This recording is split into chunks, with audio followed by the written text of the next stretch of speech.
It's our post-mini camp pre-off-season break visit with the head coach, Lovie Smith. Coach, thanks a lot for being with us. How did it go out there?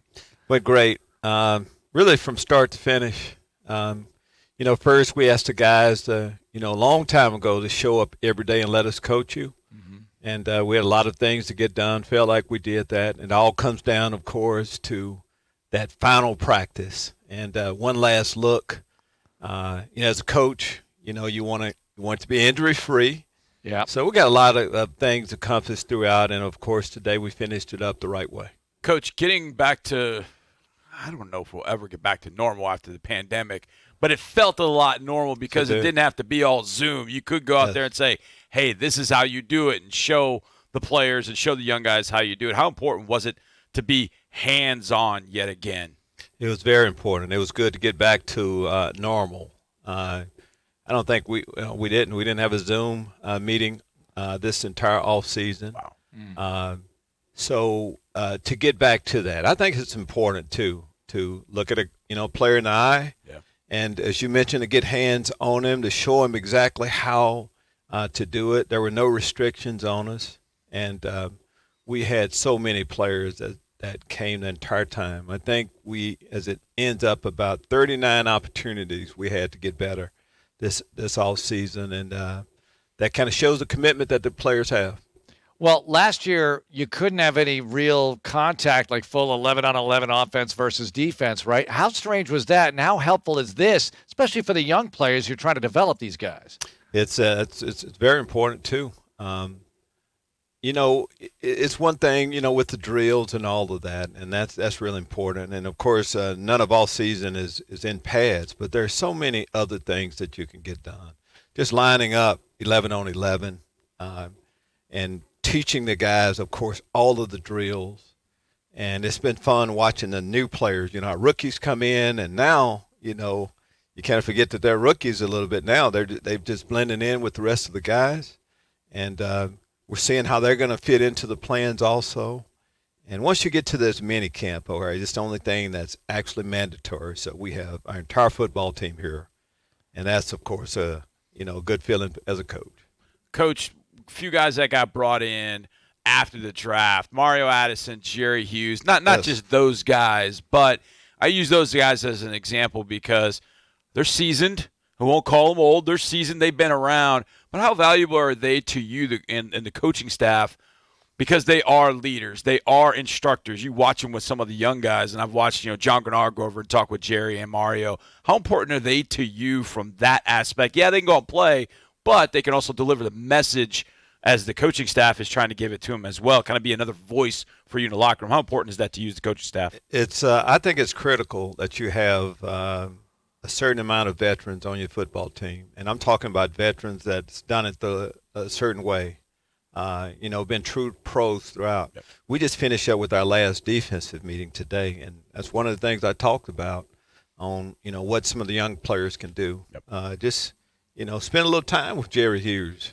Jerry Hughes, Mario Addison, I think it's 13 and 12 years they've been playing in the league at a high level.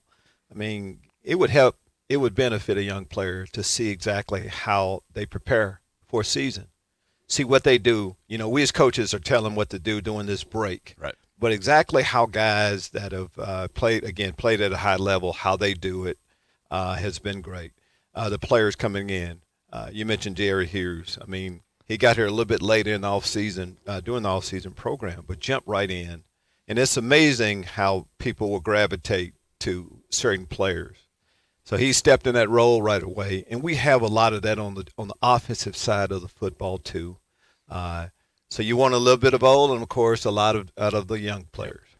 Coach, as a head coach, how difficult is it to watch the players and mark their development, yet also keep an eye on your assistants and how they are coaching? Because I got to imagine that's a big part of the job, coaching the coaches. We've discussed that kind of thing before, but so much goes into it from you down to the player's performance. Yeah, it does. A lot does go in with the coaches, but keep in mind, we spend a lot of time together. Okay. And the final part, we've been on the field. We've been through walkthroughs ourselves, so we pretty much know how we're going to, when we go out on the football field, of course, coaches have to be on the same page, and we are that way.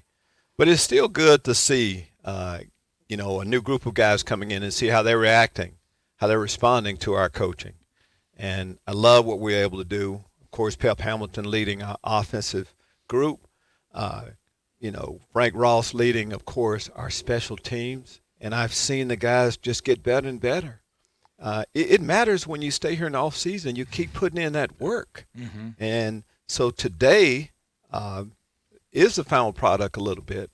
And I just like where we are. We have a long ways to go. We're not game ready yet, but we're a lot closer. You mentioned last year when we didn't get a chance to even line up and do any of these things. And that's why, of course, there's a buzz going along around here, mm-hmm. and I think it's warranted. You talk about taking the coaches out. I would come down the hallway in February. I'd be coming to work, and I would see this throng of people. I'm like, hey, there's coach, and there's coach, and there's coach. And y'all going out to the practice field early in the morning, going to get it done. And one of the guys that is hugely important to all of that, the guy you coach at quarterback in Davis Mills. And I know, Kyle and Kevin and Jeff did a nice job, but Davis is the one a lot of people focus on, Coach. Yes, what'd you see from Davis this time around in the offseason after playing as a rookie? Worked out, like you said, and that was a big deal. He mentioned it too, being here for the offseason before the program started. What did you see from him during that period, during OTAs and minicamps? We saw growth throughout. He's one of the players that every day the building is open, he's been here. There's a lot that goes into that. And for him to move into that role, quarterback's going to be one of your leaders on every football team. And guys have gotten a chance to see him. And I've seen him, last year, and then hear him, he wasn't leading an awful lot, but now his voice, when he speaks, we all listen, the team listens. And for him, though, to just go through each day and get more and more confidence and being able to work with the receivers, the tight ends, the running backs, getting more and more control of the offense daily, finishing right up with a good 2-minute drill, last thing we did today. Well, we noticed that, of course, and the situational work in general, Coach. Red area, 2-minute drill, clock situations. Can you discuss what goes into deciding what you do in practice? And I got to imagine in training camp you're going to have even more of that. More of that. Well, what goes into our practice in general, all the situations that come up in a game. The first couple of weeks, of course, we concentrate a lot on first, second down, and third down. You mentioned red zone work. It's critical. It's important, and we've done a lot of it, especially lately. But games, if you look at games, it's how you handle situations at the end of the game, end of the half, end of the game. And believe me, no one will work on those more than we will. And we got a chance to do a little bit right now, but this is just an interest to training camp where we really get a chance. There's so many other things that we're able to introduce to our players. We will practice all of our workouts that we've done so far have been at 8 a.m. in the morning. We'll continue to do that in training camp, which is a little different than probably, past years. We'll practice every morning at 8 a.m. And I think it's good for young people to learn how to start the day earlier, get up early in the morning, and get your work in, and then have the rest of the day, of course, to see exactly what you're able to do there. So many things we're able to establish this offseason. We appreciate the 8 a.m. starts, Coach. Coach, I am a little mad at you about this, though, and there's only one reason. I love you to death, but we go on radio live at 8 o'clock, so I got to be on radio, and our practice is going on. We'll give you a little break, Johnny. So I'm gonna have to take a little break. But, I'm going to do a drum solo. But, Coach, Mark brought up something talking about situations, and I want to ask you about that because it feels like as a coach, it's the one thing as you're going kind of up the ranks and you're becoming a position coach and then maybe even a coordinator, you're worried about the X's and O's, teaching the techniques and all those things. When for you did it really become, boy, I got to learn how to manage the game and manage the clock? Was it really when you became a head coach, or did you start working on those things when you were a coordinator? No, long before you become a head football coach. These situations come up when you get into football. Like, we're going to expect our football team, if you're out on the football field, we're going to expect our guys to know how to handle those situations. Yeah. So I think they start then. And so we're asking our football players, every position coach needs to kind of know. We have a game plan about everything. We're going to talk about them in meetings and then, of course, go out on the football field and put the players and let them actually do it. But that's what it's all about. And it's just not end of the game situations. Right. It's just third downs or second and long, second and short, on just tendencies that teams do, just what people do in certain situations. And I know as you just watch games, it seems like more teams lose games each week than actually doing an awful lot to win them. What about the offensive line? We talked to you a few weeks ago about the progress. Now that the minicamp is in the books, what did you make of how things went up front? A lot of mixing and matching up there. You had Laramie back for camp. That was nice. What about the O-line? Well, we did. We looked at a lot of different combinations, which is good, which we planned to do. And then all season, that's what you want to do also. Offense, defense, special teams. We're going to look at new things we may want to do. But then looking at players in different positions. And a little, Laramie Tunsil wasn't around a few days, so that allowed us. But to me, when one of your star players isn't around, that's what happens during a season. Injuries come up. You have to have a plan for all different things. So we're able to look at the players in a lot of different positions. Justin Britt, of course, didn't do an awful lot the last couple of days to see what that plan would be.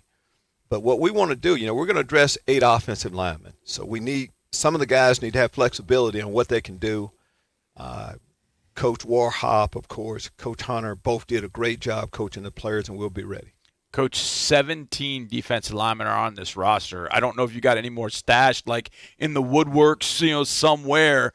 But obviously running a 4-man front, as we've talked a lot about, you've got to have some guys up front. Even though you didn't hit and you can't be totally, you can't be collisioning people, the growth of that group up front, what did you think about that in the spring? Like what they were able to do also. And you can never have too many good defensive linemen.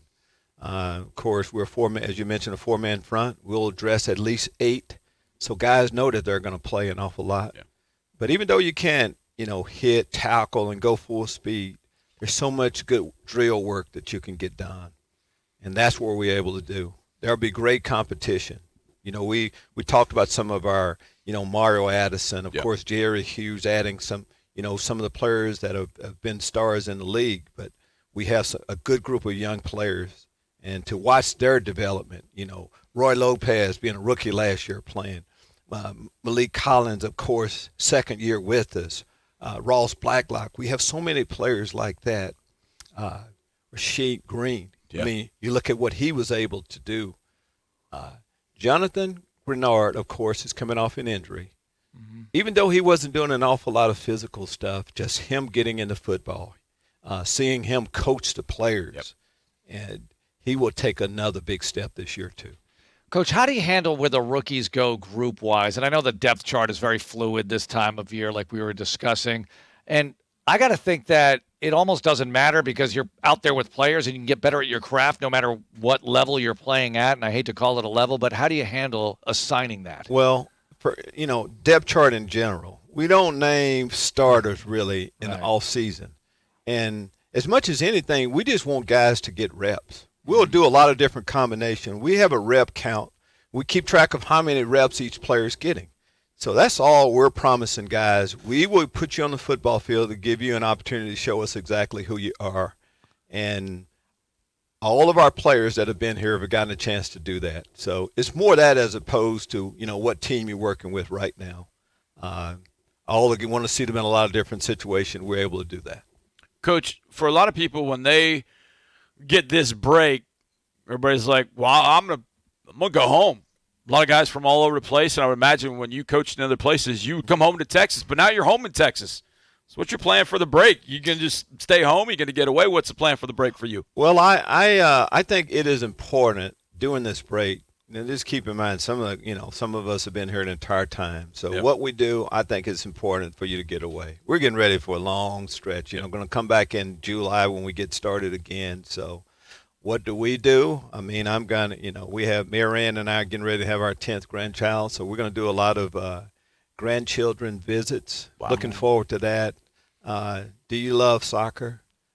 Flag football, all those different things. Looking forward to a lot of that. But I like the players. Going to get away to and looking forward to it. Couple more for you. You open up against the Colts. Yes. How much I hate to call it game planning, but how much planning do you do for the opponents, research on what they're doing this time of year or what you've already done? Because you can't wait till the week of, I get that, but how's that handled with you and Nick or however it's handled? Well, we keep track of what's happening, especially in the AFC South.